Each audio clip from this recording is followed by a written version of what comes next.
Bismillahirrahmanirrahim. Assalamu alaikum. My name is Hassan and today we are going to move submenu arrow position in mobile menu in WordPress. Before starting work, it's my request, please subscribe my channel. Thank you. Now back to our work. Now on screen in mobile menu, you see submenu arrow drop down. So we are going to move position to right by using CSS. Now move mouse cursor on arrow and then right click on it and then click on inspect element. Now inspect element open and then you see span class sub arrow. So this class highlighted this section.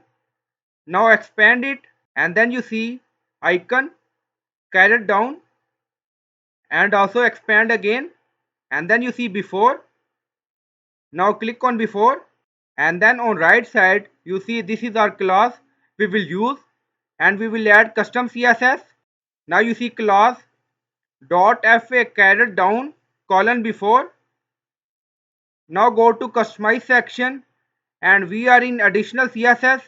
Now we are going to paste CSS to move submenu arrow position to right.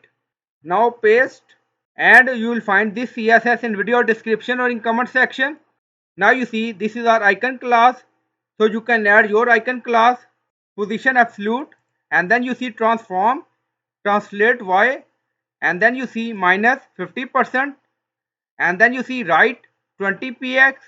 So you can customize CSS and you can add your number according to your requirement, and then click on publish. Now publish done. Go to mobile menu again, refresh the page, and then add URL again. Now paste and then select width 500. Now website open and then open mobile menu. Now you see arrow position move by using custom CSS. So we added right 20px. Now you see 20px margin from right side and then we add minus 15%. So you see position in middle and you will find this CSS in video description or in comment section. Now expand it. So I hope you like this video. Please like, comment, share, subscribe. Thank you for watching.